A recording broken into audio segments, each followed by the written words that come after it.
Dear student, आज हम समझते हैं नेटिलिटी या बर्थ रेट।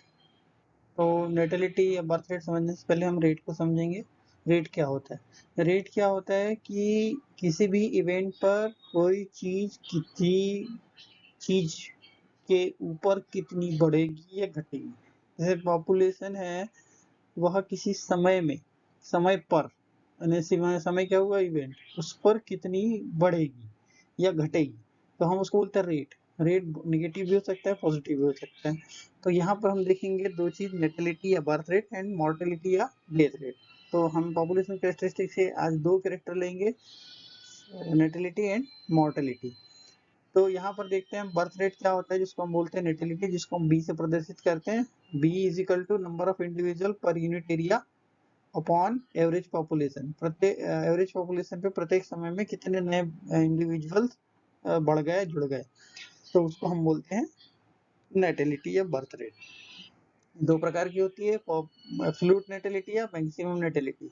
तो मैक्सिमम संख्या बढ़ाने की हर स्पीशीज की प्रवृत्ति होती है, इसलिए हम उसको इस तरह से यदि देखें तो मैक्सिमम नेटिलिटी या एब्सोल्यूट नेटिलिटी होती है। लेकिन ये कब? जबकि आइडियल इकोलॉजिकल या जेनेटिक कंडीशन हो, मतलब हर कुछ फेवरेबल हो, तो वो अधिकतम कितने नए इंडिविजुअल्स को जन्म देकर अपनी संख्या बढ़ा सकता है कोई भी पॉपुलेशन, कोई भी स्पीशीज, उसको हम इसके अंतर्गत रखते हैं एब्सोल्यूट नेटिलिटी या मैक्सिमम नेटिलिटी के अंतर्गत। मतलब किसी प्रकार के फैक्टर का कोई चेक नहीं होता, यहाँ पर कोई रुकावट नहीं होती, तो अधिकतम इंडिविजुअल्स कितने पैदा हो सकते हैं, इसको हम बोलते हैं नेटिलिटी, एब्सोल्यूट नेटिलिटी या मैक्सिमम नेटिलिटी। दूसरी होती है इकोलॉजिकल नेटिलिटी या रियलाइज्ड नेटिलिटी। इसके लिए रियलाइज्ड होती है, एक्चुअल में होती है, इसलिए हम उसको रियलाइज्ड बोलते हैं।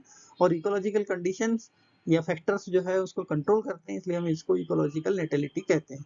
तो under the existing environmental condition, जो भी एनवायरमेंटल कंडीशन यहाँ पर जिस स्थिति में है, वहां पर कोई स्पीशीज का पॉपुलेशन उसमें अपनी कितनी नई संख्या को जोड़ सकता है, वृद्धि कर सकता है, उसको हम बोलते हैं इकोलॉजिकल नेटिलिटी, जो कि सामान्यतः एब्सोल्यूट या मैक्सिमम नेटिलिटी से हमेशा कम होती है, क्योंकि एनवायरमेंटल कंडीशंस उसको चेक करती है। जैसे हम बोलते हैं कि हर 1 मिनट में 1 व्यक्ति या 2 हो सकता है, तो ऐसा यदि करें तो वो तो कुछ ही घंटों या कुछ ही दिनों में अनंत बढ़ जाएगा। पर ऐसा होता है क्या?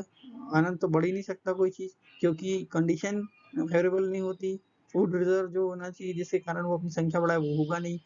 इस तरह से उसकी जो एब्सोल्यूट नेटिलिटी है वो पॉसिबल नहीं है। It is not possible type of utility. Maximum utility हम केवल काल्पनिक मान सकते हैं, इट इज ओनली हमारी कल्पना में हो सकता है, जबकि इकोलॉजिकल नेटिलिटी या रियलाइज्ड नेटिलिटी हमारी रियल होती है, रियलाइज्ड होती है, वास्तविक होती है। अब हम देखते हैं इसको आगे थोड़ा सा एलेबोरेट न्यूमेरिकल इक्वेशनल फॉर्म में। तो बर्थ रेट या जिसको नेटिलिटी बोलते हैं, डिनोट करता है ये number of new individual in natural method, birth, hatching, germination, fission etcetera, जिस माध्यम से भी वो अपना रिप्रोडक्शन करके संख्या बढ़ा रहा है, उसको हम बोलते हैं नेचुरल मेथड। तो वहां से तो दो प्रकार का यहाँ पर भी हम देखते हैं, क्रूड बर्थ रेट और जो है उसको न्यूमेरिकल में देखते हैं। तो इसका फार्मूला जो क्रूड बर्थ रेट का होता है, B is equal to NN/T। तो यहाँ पर बी होता है birth rate per unit of time, NN number of new borns, मतलब कितने नए जन्मे हैं किसी समय में पर टाइम पर, उसको हम बोलते हैं आपका न्यू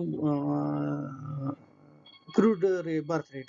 यहाँ पर ये जो है, एक्चुअली ये जो n है ये यहाँ पर नहीं, आगे में आया हुआ है, इसको देखेंगे आप तो ये यहाँ दिखाई दे रहा है यहाँ। तो देखते हैं स्पेसिफिक नेटिलिटी या इकोलॉजिकल नेटिलिटी, जो कि एक्चुअल वातावरण की जो फेवरेबल कंडीशन है, जो कंडीशन एनवायरनमेंट की है, उसके अंतर्गत वह कितने नए को जन्म दे सकता है। तो यहाँ पर डेल्टा का मतलब होता है चेंज, है ना, change in the new production of new individuals. ये चलो चेंज हो जाता है, तो डेल्टा एन मतलब क्या चेंज आया किसी टाइम पर, उसको हम बोलते हैं नेटिलिटी रेट। अब यहीं पर हम नेटिलिटी रेट को पर इंडिविजुअल या यूनिट ऑफ पॉपुलेशन के रूप में देखेंगे, तब वो हो जाएगा B is equal to delta NN upon N delta T। तो इससे हम एक्चुअल संख्या पता लगा सकते हैं इस फार्मूले से कि किसी जनसंख्या में कितनी बढ़ोतरी हुई है, कितनी संख्या पर कितनी बढ़ोतरी हुई है किसी समय पे, वो इस फार्मूले द्वारा हमें पता लगता है।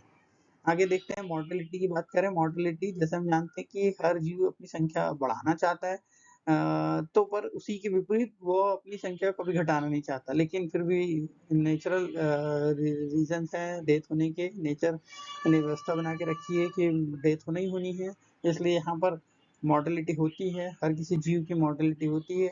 तो मॉर्टेलिटी कितनी हो रही है, कितनी संख्या पर कितनी हो रही है, तो इसको मॉर्टेलिटी रेट कहते हैं, जिसको हम डिनोट करते हैं D/T, जहाँ पर जो D है उसका नंबर ऑफ डेथ से लिया है किसी टाइम पर in the specific time period. तो यहाँ पर भी उसी तरीके से दो हमें मॉर्टेलिटी मिलती है और वो एक दूसरे की विपरीत होती है। यहाँ पर जहाँ वहाँ देख रहे थे मैक्सिमम मॉर्टेलिटी, यहाँ उसके पैरेलल में आती है मिनिमम या स्पेसिफिक या पोटेंशियल मॉर्टेलिटी। यह रिप्रेजेंट करता है कि थ्योरेटिकल जो कम से कम लॉस किसी आइडियल कंडीशन में हो या नॉन लिमिटिंग कंडीशन में हो, तो वो कितनी कम से कम हो सकती है, उसको हम बोलते हैं मिनिमम या स्पेसिफिक या पोटेंशियल मॉर्टेलिटी। जबकि इसके विपरीत एनवायरमेंट कंडीशन आदि आदि सभी फैक्टर्स के कारण डेथ होती ही होती है, तो वो जो अधिकतम डेथ हो जाती है उसके हिसाब से जो मॉर्टेलिटी होती है उसको हम बोलते हैं इकोलॉजिकल या रियलाइज्ड मॉर्टेलिटी। मतलब रियलाइज्ड मॉर्टेलिटी मतलब जो नेचुरली डेथ होती रहती है उसको हम यहाँ करते हैं, उसको रिफर करते हैं यहाँ पर। तो ये यहाँ पर क्या होता है कि जो भी एनवायरमेंटल कंडीशन है उसके आधार पर कितनी इंडिविजुअल्स कम होते चले जा रहे हैं पॉपुलेशन से, उसको दर्शाता है। अब यहाँ एक और टर्म आता है जिसको कि हम वाइटल इंडेक्स के नाम से जानते हैं, जो कि बर्थ डेथ रेशो होता है, जिसका कि 100 से गुणा करके हम उसका इंडेक्स निकालते हैं। तो एक्चुअली ये हमको ये देखने को मिलता है कि बर्थ यदि ज़्यादा होगा या डेथ ज़्यादा होगी तो क्या ज़्यादा होने से पॉपुलेशन की ग्रोथ क्या होगी। तो यहाँ पर हमें वाइटल इंडेक्स से यदि वाइटल इंडेक्स हमको अच्छा मिलता है, अच्छा ज़्यादा होता है, तो वहाँ पर पॉपुलेशन ग्रो करती है। यदि वाइटल इंडेक्स यहाँ पर कम होता है, 1 से कम होता है ना, तो वहाँ पर वाइटल इंडेक्स कम होने के कारण हमें यहाँ पर निगेटिव पॉपुलेशन ग्रोथ देखने को मिलती है। मतलब डेथ ज़्यादा होगी, बर्थ कम होगी, तो 100 का गुणा करने पर हमें जो वैल्यू आएगी वो कम आएगी, और बर्थ ज़्यादा होगी, डेथ कम होगी, और 100 को गुणा करने पर हमें वाइटल इंडेक्स हमें ज़्यादा मिलेगा। तो ये वाइटल इंडेक्स से हमें पता लगता है कि पॉपुलेशन की ग्रोथ कैसी होगी, पॉजिटिव होगी या निगेटिव होगी। Thank you for watching this video. Please share, comment and like this channel and topic. And यदि आपको कुछ कम लगता हो, कुछ और बताने की ज़रूरत हो, कुछ और टॉपिक की बात करनी हो, तो मुझे कमेंट करके बताएं। Thank you again for watching this video.